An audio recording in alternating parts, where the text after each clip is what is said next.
Sa huling arawan, ang mga labing ating kapamilyang si Rico nag-uumapaw na mamahal. Puri ang iniyapan niya ng mga kapamilya, kaibigan at tagahanga.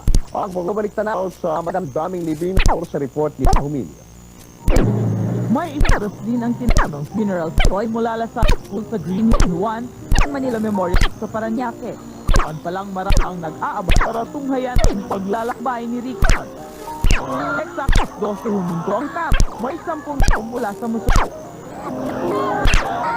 Sa harap ng iyakang kapamilya at nagkakaguluhan, igab na ang huling baba.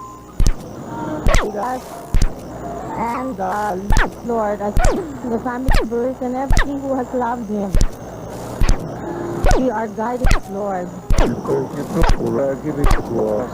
Thank you, Father, as we reconstruct your kingdom now. Our Lord Jesus bring you on himself. May he bring you to eternal city, where you find eternal rest in the Father, the Son, and the Holy Spirit. Binuksan ang taong para sa huling pamahalang. Pansamantang nilibing si Rico, ginangimaong lola, kung inilaan para sa kanyang lola si Ambassador Belian. Ililiman ang mga labiko sa nito gilid ng Mayo, makaraan ng ilang bumakiluha sa Memorial Park. Umapaw rin ang anak, kaibigan at mga kabaho, alay ng bulok sa puntod ni Rico. Matapos maitat ang lapida sa Nitso, handa na ang pamilyan para umat ng sementeryo. Ihatid na nila si Rico sa kanyang huling hantungan.